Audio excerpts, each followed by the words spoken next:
Hello students, in the last class we discussed electric field due to continuous charge distribution, and in this class we will discuss electric dipole, and this is very important topic for CBSE.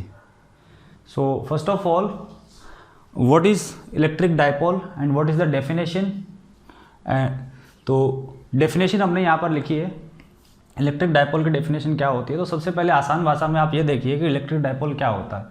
तो electric dipole, an electric dipole is a system of 2 point charges which are equal in magnitude but opposite in nature and separated by a certain distance. मतलब electric, हमने जब electric field पढ़ा था या Coulomb's force पढ़ा था, हमने start कहाँ से किया था, एक पॉइंट चार्ज से स्टार्ट किया था। उसके बाद में हमने एक टर्म यूज़ करी थी, system of charges. System of charges means when a number of charges are involved we call them a system of charge। ठीक है, मतलब बहुत सारे चार्ज हो तो हम क्या बोल देंगे, उसको सिस्टम ऑफ चार्ज बोल देंगे। तो यहाँ पर बहुत सारे नहीं होंगे, कितने चार्ज होंगे, 2 ही चार्ज होंगे। अगर आपके पास 2 चार्ज हैं और दोनों के दोनों इक्वल है मैग्नीट्यूड में, बट नेचर में क्या होंगे, अपोजिट होंगे, मतलब एक प्लस और एक माइनस। ठीक है, और दोनों के बीच में कुछ सर्टेन डिस्टेंस होगी। तो ये इसका कुछ डायग्राम बन गया। सपोज ये -q and this is +q, both have a magnitude of q and this is positive charge, this is negative charge, and there is a distance between both the charges is 2a। ठीक है, या फिर आप इसको combine में r भी लिख सकते हो डिस्टेंस को। कुछ बुक में आपको ये भी मिल सकता है, कुछ बुक में आपको ये भी मिल सकता है। सीबी एनसीईआरटी के अंदर आपको ये वाला डायग्राम मिलेगा, लेकिन दोनों ही सही है। आप टोटल डिस्टेंस को आप r शो कर सकते हो, या आप इसको a शो कर दोगे, इसको a शो कर दोगे। ऐसा हम क्यों कर रहे हैं, because the middle point of this line joining both the charges is called center of the dipole। ठीक है, अब इसको ओनली डायपोल नहीं बोलेंगे हम क्या बोलेंगे, इलेक्ट्रिक डायपोल, क्योंकि एक मैग्नेटिक डायपोल भी होता है। सो पूरा नाम लिखेंगे इलेक्ट्रिक डायपोल, नॉट डायपोल। अब देखिए, बाद में कहीं कहीं हम अकेला डायपोल यूज कर लेंगे, क्योंकि बाय डिफॉल्ट उसका मतलब ही क्या होगा, इलेक्ट्रिक डायपोल ही होगा। अब देखिए -q एंड +q, तो कुछ इससे रिलेटेड टर्मिनोलॉजीज होती हैं, कुछ की पॉइंट्स हमने यहाँ पे लिखे हैं। First one is The imaginary line joining both the charges is called axis of the dipole। मतलब दोनों चार्जेस हैं, उनको मिलाने वाली जो लाइन है, जो इमेजिनरी लाइन यहाँ पे बनेगी, उसको हम क्या बोलेंगे, इसकी एक्सिस होगी। ठीक है, फर्स्ट पॉइंट तो ये हो गया, इसकी टर्म होगी एक। सेकंड टर्म क्या है आपका, centre. So what is centre, इन दोनों का जो बिल्कुल मिडल पार्ट है, मिडल पॉइंट है, वो क्या होगा आपका, सेंटर हो जाएगा। So mid point of axis is called centre of dipole. Third point क्या होता है, एक इक्वेटोरियल लाइन होती है। इक्वेटोरियल लाइन भी होती है, इक्वेटोरियल प्लेन भी होता है। 2 टर्म यूज करेंगे यहाँ पर। इक्वेटोरियल लाइन क्या होती है, so equatorial line is a line passing through center and perpendicular to the axis of dipole is called equatorial line। तो इक्वेटोरियल लाइन मतलब एक ऐसी लाइन जो कहाँ से पास हो रही हो, सेंटर से पास हो रही हो, और इस एक्सिस के क्या हो, परपेंडिकुलर हो। सो this is called equatorial line. ठीक है, अब इसके साथ ही आप एक पॉइंट और नोट कर लेना, इक्वेटोरियल प्लेन। इक्वेटोरियल प्लेन मतलब a plane passing through centre of a dipole and perpendicular to the axis of the dipole. तो इक्वेटोरियल लाइन हो गई, इक्वेटोरियल प्लेन हो गया। उसके बाद में टोटल चार्ज, अब देखिए इसका चार्ज +-q, इसका चार्ज +q। तो टोटल चार्ज अगर बात करें सिस्टम का कितना हो गया, तो +q और -q टोटल कितना हो गया, 0 हो गया। It means total charge of an electric dipole is always 0। तो किसी भी इलेक्ट्रिक डायपोल का टोटल चार्ज कितना होता है, 0 होता है। ठीक है, तो what is electric dipole, electric dipole is a combination of 2 equal and opposite charges placed at a certain distance and the mid point of line joining both the charges is called centre of dipole, and the line joining both the charges is called axis, and a line perpendicular to the axis and passing through center is called equatorial line, and a plane passing through center of dipole and perpendicular to the axis is called equatorial plane। ठीक है, तो ये इसकी कुछ एक terms थी, तो इसको नोट कीजिए फटाफट।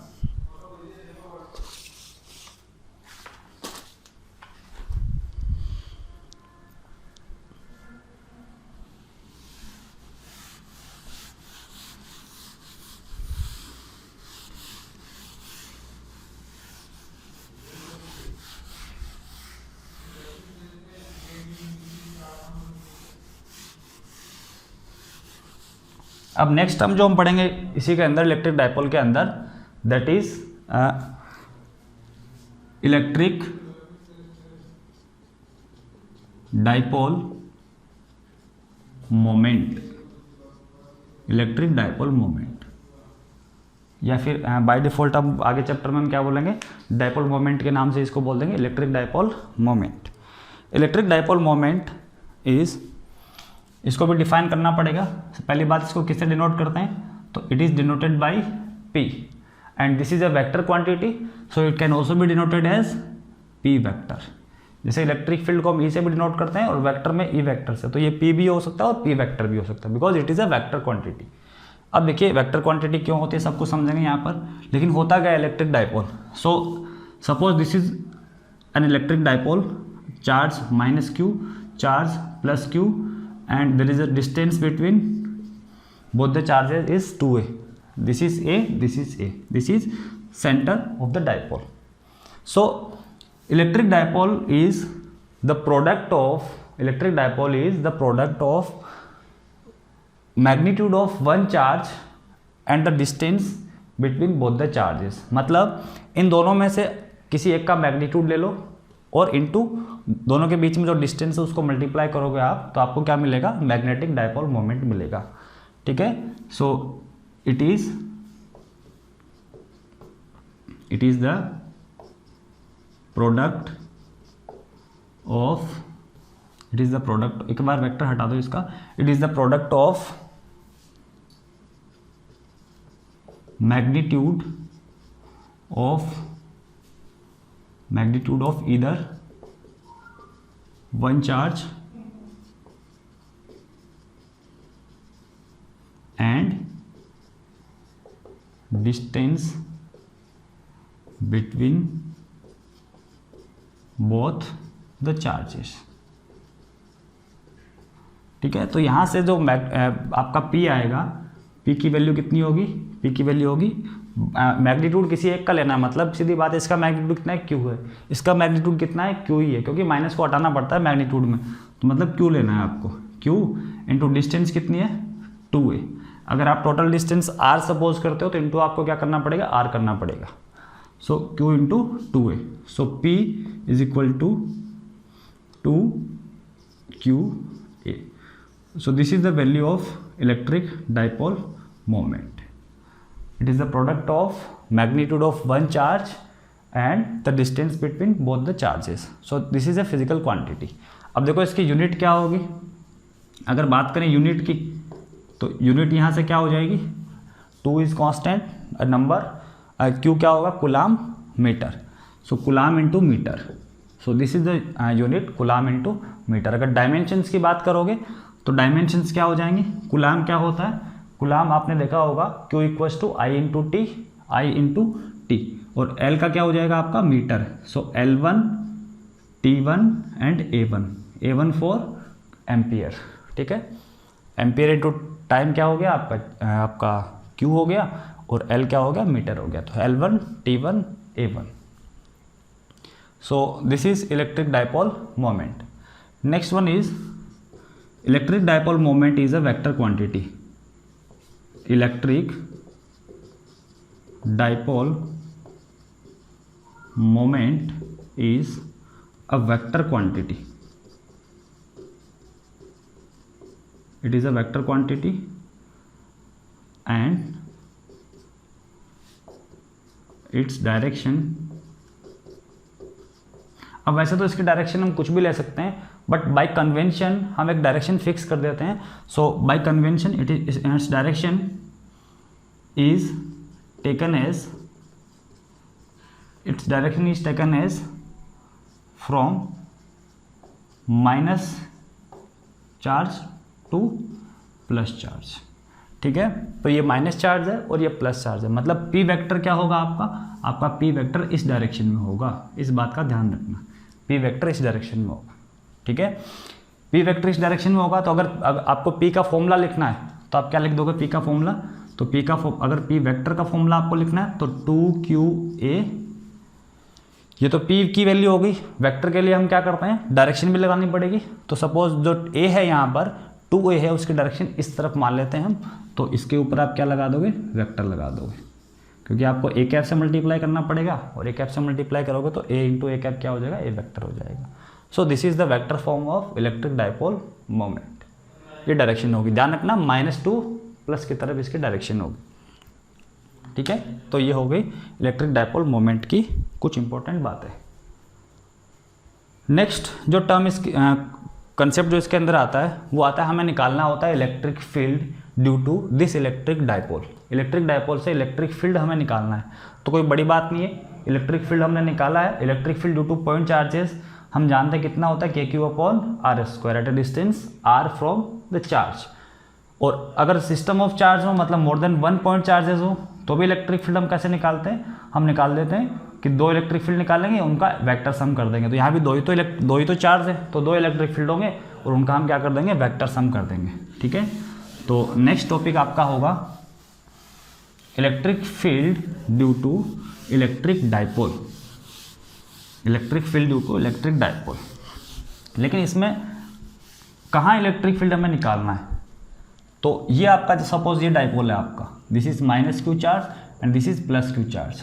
तो कहाँ इलेक्ट्रिक फील्ड निकालना है, यहाँ निकालना है, यहाँ निकालना है, यहाँ निकालना है। कहीं कोई रैंडम पॉइंट पे हमें नहीं निकालना होता, हमें 2 ही केस देखने होते हैं। कौन से देखने होते हैं, एक तो ये जो इसकी लाइन है, this is called axial line. इसके क्या होती है, एक्सियल लाइन। तो इस एक्सियल लाइन के किसी भी पॉइंट पे इलेक्ट्रिक फील्ड क्या होगा, हमें एक तो वो निकालना है, और एक हमें निकालना है इसकी जो इक्वेटोरियल लाइन होती है, जो इक्वेटोरियल लाइन होती है उस पर हमें मैग्नेटिक इलेक्ट्रिक फील्ड निकालना है। इक्वेटोरियल लाइन पर भी और इक्वेटोरियल प्लेन पर भी, इक्वेटोरियल प्लेन पर भी निकालना है। प्लेन हम क्यों बोल रहे हैं, क्योंकि suppose this is dipole, +q charge यहाँ पर, -q चार्ज यहाँ पर। तो अब इसका जो ये पॉइंट होगा वो क्या हो, कहाँ पर प्रेजेंट होगा, तो this is a line and passing through centre and perpendicular to the axis. वो लाइन यहाँ भी होगी, वो लाइन यहाँ भी होगी। तो इक्वेटोरियल लाइन तो बहुत सारी होंगी, लेकिन प्लेन तो एक ही होगा। So first point is equatorial electric field due to dipole on an axial point, और दूसरा होगा अपना electric field due to electric dipole at a point present on equatorial plane. ठीक है, तो फर्स्ट टॉपिक हमारा ये होगा electric field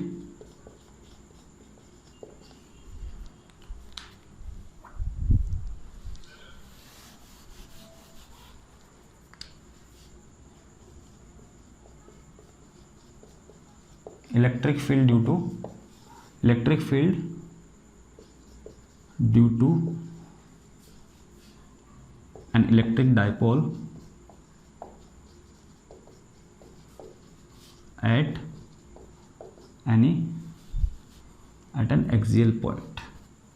at an axial point, ये आपका टॉपिक है। तो बात करते हैं इसके क्या होगा। तो सबसे पहले हम डायग्राम ड्रॉ करते हैं।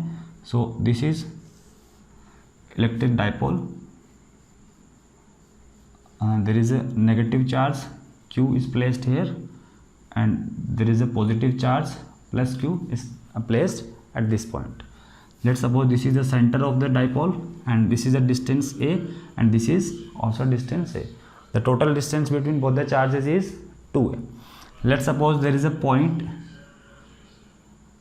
point P on on the axial axis of the dipole and it is placed at a certain distance, suppose r is a distance। ठीक है, तो हमने इसके सेंटर से r डिस्टेंस पर कोई एक पॉइंट एज्यूम किया है P। ठीक है, तो इस P पॉइंट पर हमें इलेक्ट्रिक फील्ड निकालना है।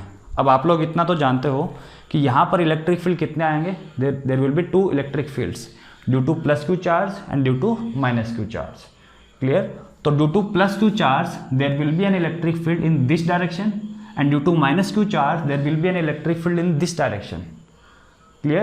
So एक इलेक्ट्रिक फील्ड इस तरफ होगा, एक इलेक्ट्रिक फील्ड इस तरफ होगा। सपोज इस तरफ जो इलेक्ट्रिक फील्ड है उसको हम डिनोट कर रहे हैं E+। क्लियर, एंड जो इस तरफ इलेक्ट्रिक फील्ड होगा उसको हम डिनोट करेंगे E- से। ठीक है, E+ एंड E-। का मतलब electric field due to negative charge, this is electric field due to positive charge. अब आपको ये तो निकालना आता ही होगा, कैसे निकालेंगे इलेक्ट्रिक फील्ड ये।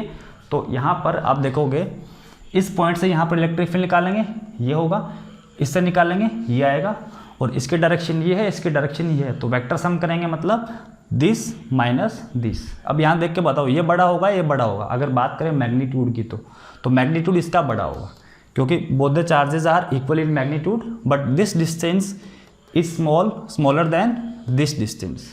ये ज़्यादा पास में इसके, तो इसका इलेक्ट्रिक फील्ड ज़्यादा होगा मैग्नीट्यूड की बात करें तो ओवरऑल डायरेक्शन किस तरफ आएगी, उस तरफ आएगी। मतलब नेट इलेक्ट्रिक फील्ड क्या होगा, ई प्लस और minus E minus. So let E plus electric field at point P due to plus Q and E minus आपका क्या हो जाएगा, electric field at point P due to minus Q charge. ठीक है, ये हो जाएगा। नेट इलेक्ट्रिक फील्ड क्या होगा, net electric field at point P is equal to suppose E होगा, और ई आपका क्या होगा, E plus minus E minus. और इसके डायरेक्शन क्या होगी, कौन सा मैग्नीट्यूड बढ़ा है, ये मैग्नीट्यूड बढ़ा है, तो ओवरऑल डायरेक्शन क्या होगी, इधर होगी। मतलब इसके डायरेक्शन ये होगी। सो -2 प्लस, और -2 प्लस से क्या होता है आपकी, किसकी डायरेक्शन होती है, -2 प्लस डायरेक्शन हमने थोड़ा सा पहले पढ़ा था कि जो इलेक्ट्रिक डायपोल मोमेंट होता है उसकी डायरेक्शन में क्या होती है, फ्रॉम -2 टू Q होती है। तो इसकी डायरेक्शन क्या होगी, अलोंग P वेक्टर। इसकी डायरेक्शन क्या होगी, P वेक्टर के डायरेक्शन में होगी, मतलब इस डायरेक्शन में होगी। ठीक है, अब देखिए तो E क्या होगा आपका, E आपका हो जाएगा E plus minus E minus. अब E प्लस की वैल्यू कितनी है भाई, तो E प्लस की वैल्यू आप बता सकते हो, यहाँ से आपको यहाँ तक की डिस्टेंस चाहिए, यहाँ तक की। तो ये जो डिस्टेंस आ रही है, देखिए यहाँ से यहाँ तक डिस्टेंस कितनी R, और यहाँ से यहाँ तक कितनी A, तो R माइनस ए क्या होगा आपका, ये डिस्टेंस होगी। So this is R minus a. और एक डिस्टेंस आपको चाहिए कि -Q से लेके P तक की, तो -Q से लेके P तक की जो डिस्टेंस आएगी वो आपकी ये डिस्टेंस होगी, ये वाली डिस्टेंस। सो यहाँ से यहाँ तक डिस्टेंस आपकी कितनी हो गई, R हो गई, और फिर R से यहाँ तक कितनी होगी, A होगी। So this distance is R plus a. तो यहाँ पे प्लस की बात करेंगे तो डिस्टेंस कौन सी लेंगे, ये लेंगे, तो K Q upon distance R minus a square and minus K Q upon R plus a square. ठीक है, तो ये फॉर्मूला आ गया आपका। अब इसको क्या करना है, थोड़ा सा सिंप्लीफाई करना है। कैसे सिंप्लीफाई करेंगे, तो KQ क्या ले लो आप, बाहर ले लिया हमने, KQ ले लिया हमने कॉमन, क्या बचा 1 upon R minus a whole square minus 1 upon R plus a whole square.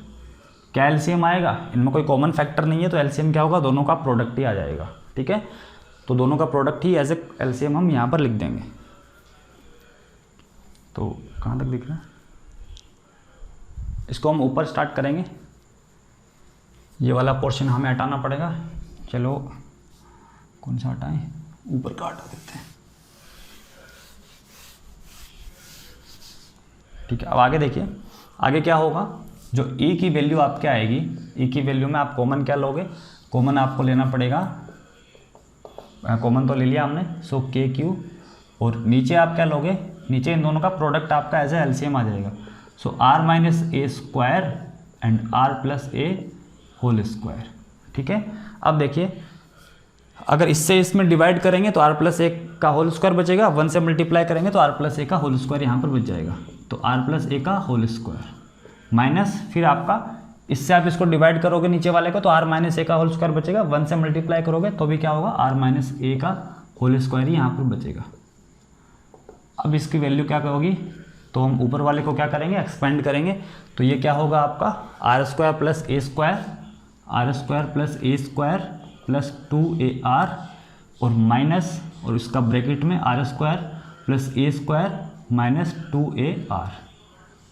Upon में क्या चल रहा है, अपॉन में देखिए जो चीज़ चल रही है वो कुछ ऐसी चल रही है, R माइनस ए का स्क्वायर R प्लस ए का स्क्वायर। तो क्या हम इसको ऐसे लिख सकते हैं, R minus a into R plus ए, और इस पूरे का हम क्या लगा देते हैं, स्क्वायर लगा देते हैं। इस पूरे का हम स्क्वायर लगा सकते हैं, क्योंकि दोनों पे स्क्वायर है, हम पूरे का स्क्वायर लगा सकते हैं। ठीक है, अब हमें ये भी हटाना पड़ेगा।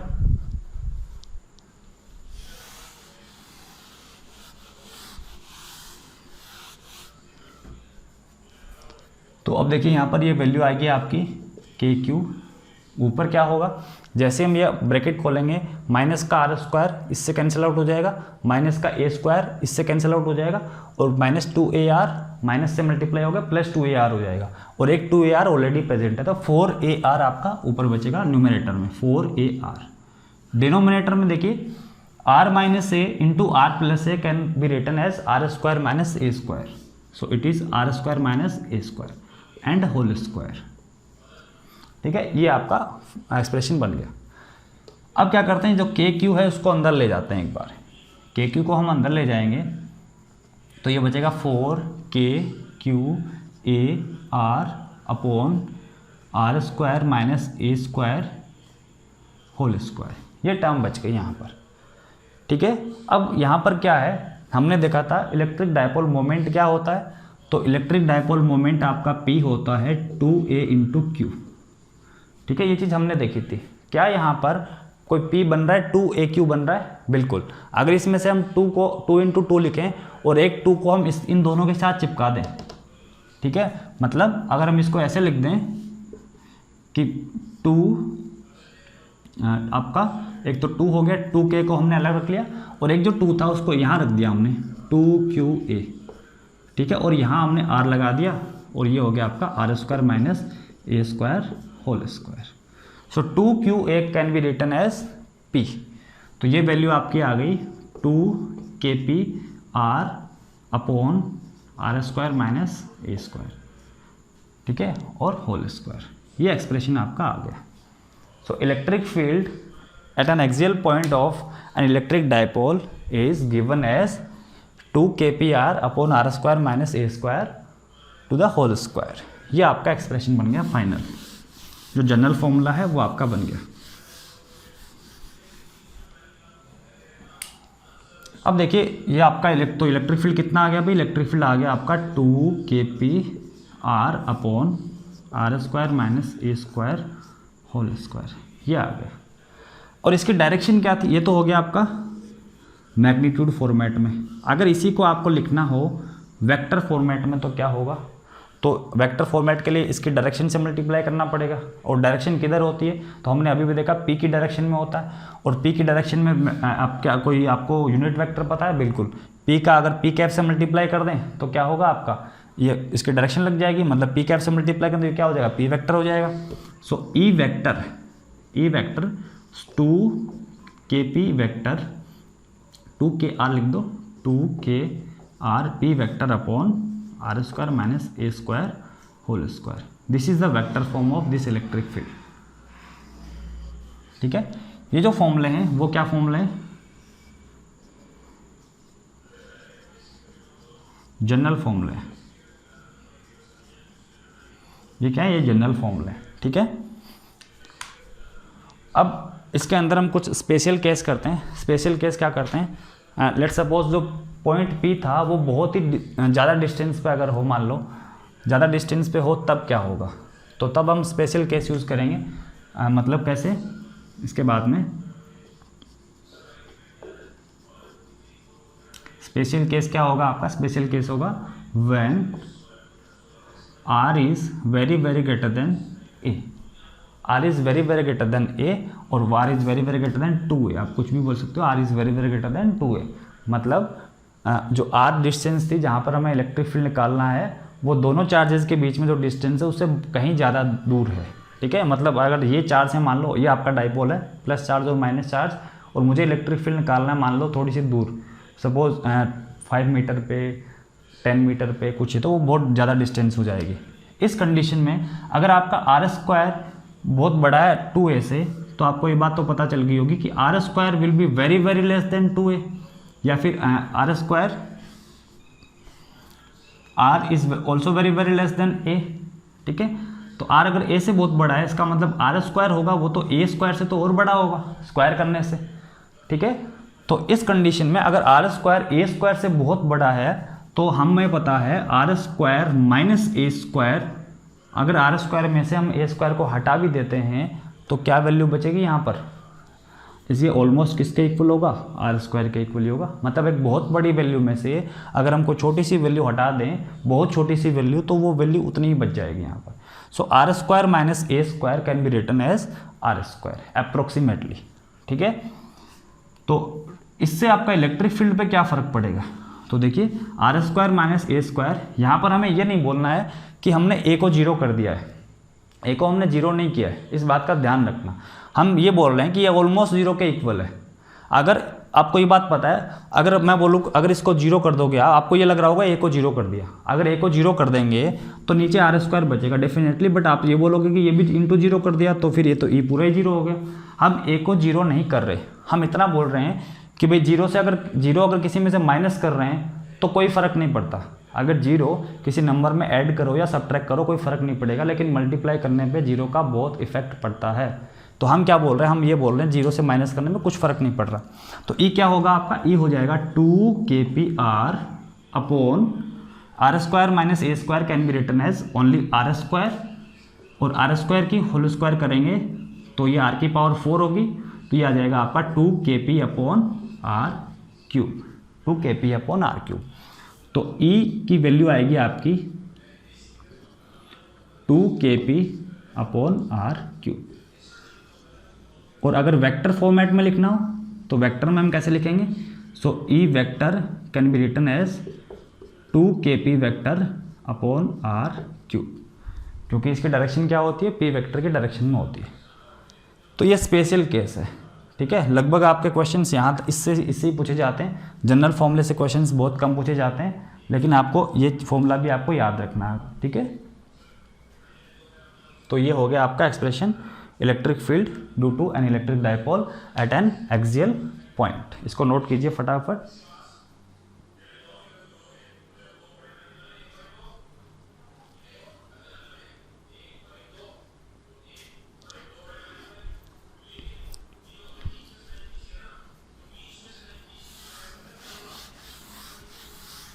अब हम निकालेंगे इक्वेटोरियल प्लेन पे क्या होगा electric field due to an electric dipole.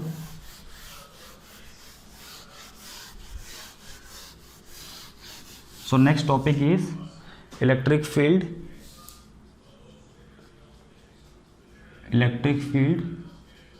पूरा नहीं लिख रहा मैं, electric field due to an electric dipole at a point at a equatorial plane, electric field at an equatorial at a point on equatorial plane। ठीक है, equatorial plane. अब उसके लिए आपका ये हो गया, suppose this is electric dipole, यहाँ पर आपका चार्ज रखा हुआ है माइनस क्यू चार्ज, यहाँ पर आपका चार्ज रखा हुआ है plus Q charge. This is the centre of electric dipole, this is O, this distance is A and this is also A। तो यहाँ पर हम कोई पॉइंट लेते हैं, यहाँ पे डिस्टेंस हम क्या ले रहे हैं, R ले रहे हैं।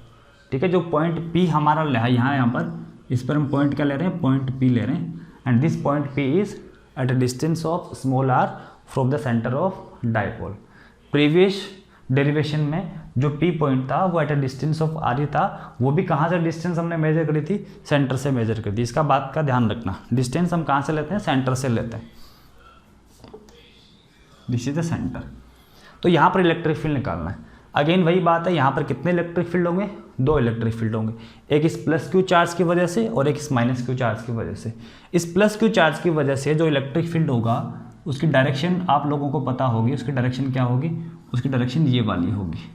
ठीक है, तो ये आपका हो गया E, इसका मैग्नीट्यूड E है। तो यहाँ भी इसका जो इलेक्ट्रिक फील्ड होगा यहाँ पर उसकी डायरेक्शन क्या होगी, उसकी डायरेक्शन इस तरफ होगी। ये भी कितना हो गया, E हो गया। अब आप ये बोलोगे कि पहले वाले में एक को E प्लस लिखा था, एक को E माइनस लिखा था।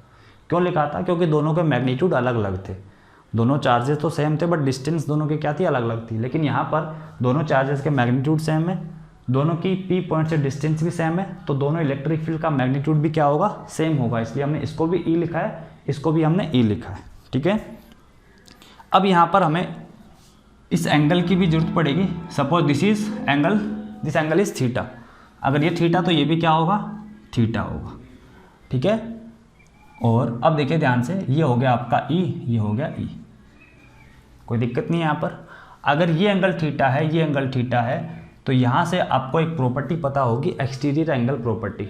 कौन सी? Exterior angle property. मतलब अगर कोई ट्रायंगल की बात करें, अगर this angle, if this angle is alpha, this angle is beta, then this angle is alpha plus beta. ठीक है, this angle is alpha plus beta, आपको ये बात पता होनी चाहिए। सो यहाँ देखिए, this is a triangle, suppose this is a triangle, this angle is theta, this angle is theta. So what the value of this angle, इस एंगल की क्या वैल्यू होगी, तो एक्सटीरियर एंगल है, इन दोनों का क्या होगा, सम होगा, theta and theta, theta plus theta 2 theta. So this angle is 2 theta.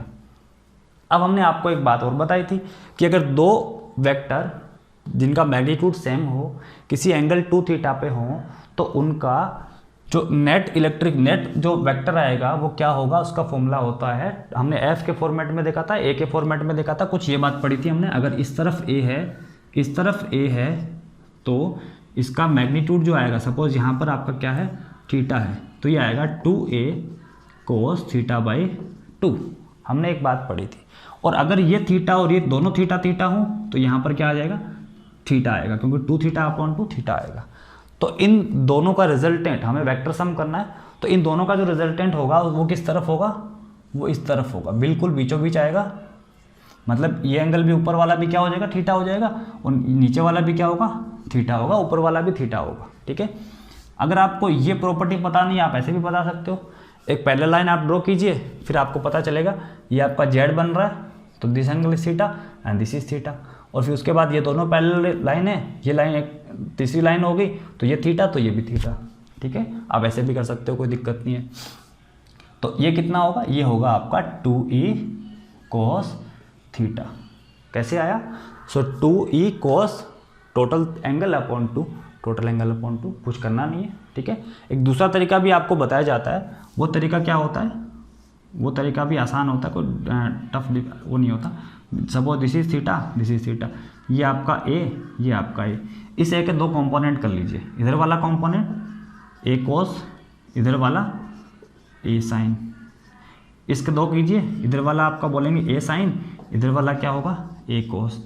A sign से ए साइन कट गया, 2a कोस हो गया, तो 2a यहाँ 2a कोस हो गया। लेकिन आप तो वैसे सीधा भी कर सकते हो, कोई दिक्कत नहीं है, क्योंकि ये चीज़ तो आप रट ही लो।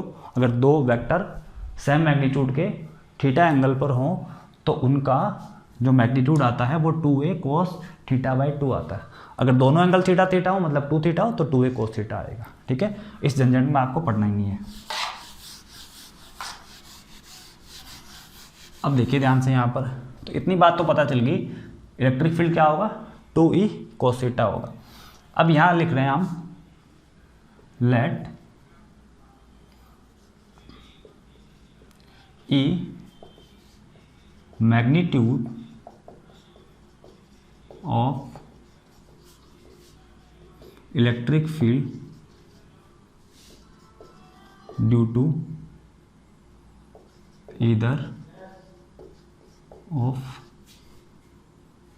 इधर चार्ज,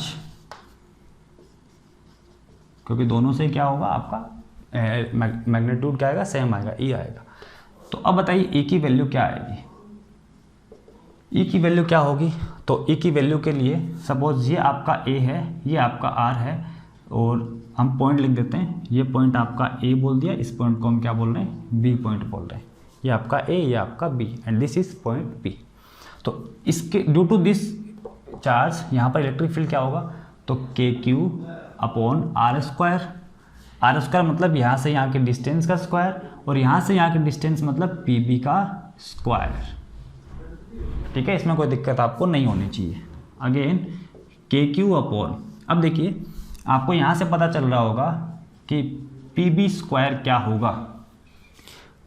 इस ट्रायंगल की बात करते हैं, इस ट्रायंगल की बात करते हैं, मतलब in triangle POB, POB is a right angle triangle, तो यहाँ पर a square plus are square is equal to P B square, a square plus are square is equal to P B square, इसका square plus इसका square, क्योंकि ये hypotenuse है।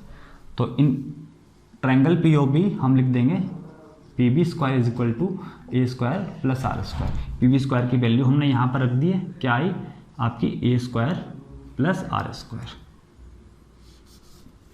ठीक है, r square plus a square ये value आ गई, ठीक है। स्क्वायर ये हमें लगाना था, स्क्वायर हमने लगा दिया। अब हमें क्या करना है, 2e cos theta, 2e cos theta, क्योंकि हमें रिजल्टेंट निकालना है, तो हम ये बोलेंगे net electric field at point P कितना होगा भाई, will be 2e cos theta, कितना होगा 2e cos थीटा होगा, ठीक है। और 2 सपोज इसको हम किससे डिनोट कर देते हैं, EP से डिनोट करते हैं, टोटल मैग्नेटिक फील्ड EP, ठीक है, कितना होगा 2e cos थीटा। अब 2e cos थीटा 2, एक बात बताइए यहाँ पर cos थीटा कितना है यहाँ पर, क्योंकि cos थीटा भी तो रखना पड़ेगा, cos थीटा कितना है, तो इस ट्रायंगल से आप देख लीजिए cos थीटा क्या आ रहा है, इसी ट्रायंगल से, तो in triangle OPB cos theta कितना आ रहा है, cos थीटा आपका आ रहा है base upon hypotenuse, base upon hypotenuse मतलब आप लिखोगे OB अपॉन PB, और ये आपका हो जाएगा OB मतलब A अपॉन PB, तो PB कितना होगा भाई, PB होगा आपका A square plus are square की पावर हाफ, तो आपका हो जाएगा r square plus a square की पावर क्या हो जाएगी, हाफ हो जाएगी, ठीक है। तो ये फॉर्मूला आ गया यहाँ से cos थीटा की। अब देखो 2 तो 2, E कितना, E की वैल्यू ये रही, तो KQ upon r square plus a square ये आ गया E, और cos थीटा कितना, cos थीटा ये है, तो पहले A, तो ये रहा A upon r square plus a square, r square plus a square to the power half, ठीक है, इसकी पावर हमने हाफ लगा दी। अब ये वैल्यू कितनी आएगी, तो ये वैल्यू आएगी 2k, ये हो जाएगा 2KQA upon r square plus a square, यहाँ देखिए r square plus a square की पावर हाफ है, यहाँ r square plus a square की पावर 1 है, और जब दोनों मल्टीप्लाई हो गए बेस दोनों का सेम है, पावर क्या हो जाएंगे, ऐड हो जाएंगी, सो 1 + 1/2, और 1 + 1/2 कितना होता है, 3/2 होता है, तो पावर कितनी होगी 3/2। अब देखिए यहाँ पर भी हम वो क्या करेंगे, हमने क्या करा, इस 2 को अंदर रख दिया, ओनली यहाँ पर k रखा, और ये हो गया 2QA, इसको हम ऐसे भी लिख सकते हैं, और नीचे क्या आ गया, नीचे आ गया r square plus a square power 3/2। Now 2QA can be written as P, electric dipole moment, तो ये वैल्यू आपकी हो जाएगी कि KP upon r square plus a square power 3/2, ठीक है, क्योंकि P क्या होता है आपका 2QA होता है। तो ये जनरल फॉर्मूला आ गया आपका, ठीक है, ये आपका क्या आ गया, ये जनरल फॉर्मूला आ गया। अब देखिए थोड़ा सा इसको हटाते हैं हम यहाँ से, इसमें स्पेशल केस भी हमें लगाना पड़ेगा। स्पेशल केस हम इसमें क्या लगाएंगे, वही R is very very greater then A, तो EP कितना आया भाई, EP आपका आ गया KP upon r square plus a square to the power 3/2। So ये तो है आपका जनरल फॉर्मूला। अब इस जनरल फॉर्मूले का वेक्टर फॉर्म क्या होगा, तो वेक्टर फॉर्म में देखिए इसकी डायरेक्शन क्या है भाई, तो इसकी डायरेक्शन है इस तरफ, ठीक है, और हमने आपको बताया था कि जो इलेक्ट्रिक डाइपोल मोमेंट होता है उसकी डायरेक्शन होती है +2 माइनस, तो सॉरी -2 प्लस, तो यहाँ पर इलेक्ट्रिक डाइपोल मोमेंट की डायरेक्शन क्या होगी -2 प्लस, इलेक्ट्रिक डाइपोल मोमेंट की डायरेक्शन क्या है, इस तरफ है, ये है P वेक्टर की डायरेक्शन, P वेक्टर की डायरेक्शन क्या है, ये वाली, और E की डायरेक्शन क्या है, इस तरफ, मतलब इस टोटल E की जो EP आया ये क्या है आपका EP तो है ये, तो इसकी डायरेक्शन क्या है, इसकी डायरेक्शन इस तरफ है, और दोनों लाइनें क्या हैं, ये दोनों लाइनें पैरेलल हैं, इसका मतलब ये इसके अपोजिट डायरेक्शन में है, तो अपोजिट डायरेक्शन में है, इसका मतलब हमें क्या करना होता है, ये मैग्नीट्यूड है आपका, और अगर इसको वेक्टर बनाना है तो हमें एक ही डायरेक्शन के अलोंग कोई भी एक यूनिट वेक्टर से मल्टीप्लाई करना पड़ेगा। तो एक ही डायरेक्शन में क्या यूनिट वेक्टर है, तो एक ही डायरेक्शन में एक यूनिट वेक्टर है पी कैप, लेकिन माइनस में, माइनस पी कैप। तो इसको किससे मल्टीप्लाई करना पड़ेगा, माइनस पी कैप से मल्टीप्लाई करना पड़ेगा। और जैसे ही माइनस पी कैप से मल्टीप्लाई करेंगे तो पी और पी कैप माइनस, तो ये क्या बन जाएगा, माइनस पी वेक्टर बन जाएगा। तो यहाँ पर हम लिख देंगे minus k p vector upon r square plus a square to the power 3/2। तो ये आपका वेक्टर फॉर्मूला होगा, ठीक है। और ये क्या है, ये जनरल फॉर्मूला है, इन बात का ध्यान रखना। ये जनरल फॉर्मूला, कोई स्पेशल केस है कि जिक्र हमने नहीं किया अभी तक, general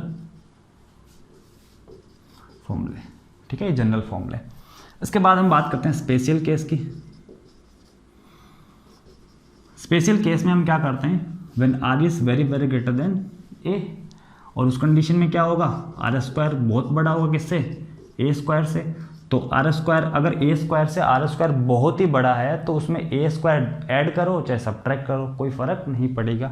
so R square can be, R square plus a square को हम क्या लिख सकते हैं, हम जनरली ओनली आर स्क्वायर लिख देंगे, ठीक है, क्योंकि ए स्क्वायर बहुत छोटा है, इसका लिखने का कोई मतलब नहीं है।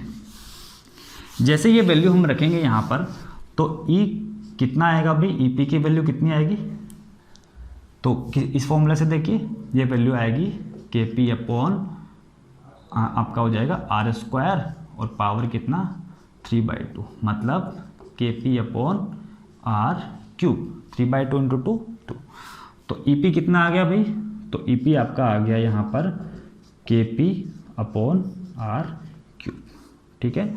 अगर इसी को वेक्टर फॉर्म में लिखना हो तो हम क्या लिखेंगे, वेक्टर फॉर्म में क्या लिखेंगे, माइनस लगा देंगे। सो ई वेक्टर पी आपका हो जाएगा minus k p vector upon r cube, ये फॉर्मूला होगा। ये आपका स्पेशल केस का फॉर्मूला है। और जनरल फॉर्मूला कौन सा है, ये जनरल फॉर्मूला है, ठीक है।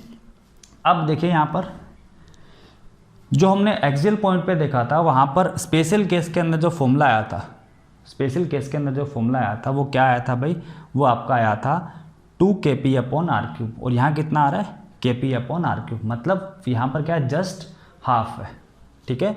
तो अब हम एक डायग्राम बनाते हैं जिसमें चारों फॉर्मूले हम मेंशन करेंगे। इसमें चारों फॉर्मूले ही हम मेंशन कर देंगे। कैसे मेंशन करेंगे, तो देखिए ये आपका डाइपोल हो गया, ये आपका डाइपोल हो गया। सपोज दिस इज आपका यहाँ हो गया माइनस क्यू और ये हो गया आपका प्लस क्यू, ठीक है। इतना बड़ा भी नहीं बनाएंगे, दिस इज प्लस क्यू, ठीक है। तो अब अगर बात करें यहाँ पर इस पॉइंट पर जो नेट इलेक्ट्रिक फील्ड होगा, हम खाली वही लिखेंगे, कितना किधर होगा, इस तरफ होगा, और कितना होगा के पी ज़्यादा डिस्टेंस की हम बात कर रहे हैं। अगर बहुत ही ज़्यादा डिस्टेंस है यहाँ पर तो कितना हो जाएगा, के 2 के पी अपॉन आर क्यूब। और डायरेक्शन क्या होगी, डायरेक्शन ये होगी। और एक्सियल पॉइंट की बात करें यहाँ पर, सपोज यहाँ पर बात करें तो यह कितना होता है, के पी अपॉन आर क्यूब। और डायरेक्शन किधर होती है, इस तरफ होती है। और पी वेक्टर की डायरेक्शन किस तरफ होती है, तो पी वेक्टर होता है आपका इस डायरेक्शन में, ठीक है। तो ये सपोज आर है, और मतलब आर कहाँ से कहाँ, यहाँ से यहाँ तक। और ये भी क्या है, ये भी आपका आर डिस्टेंस, सपोज ये भी आपका आर डिस्टेंस है। ये दोनों, ये जो डायग्राम हमने बनाया वो किसके लिए बनाया, स्पेशल केसेस के लिए हमने बनाया, where R is very very greater than a, ठीक है। तो ये हो गया आपका इलेक्ट्रिक डाइपोल से इलेक्ट्रिक फील्ड के दोनों डेरिवेशन। अब नेक्स्ट लेक्चर के अंदर हम इससे रिलेटेड कुछ न्यूमेरिकल कर लेंगे इलेक्ट्रिक डाइपोल से, जो एनसीईआरटी के अंदर दे रखे हैं ना, कुछ मैं मेरी तरफ से इंक्लूड कर दूंगा। तो इसके क्वेश्चन देख लेंगे, उसके बाद में आपका इलेक्ट्रिक डाइपोल क्या होगा, खत्म हो जाएगा।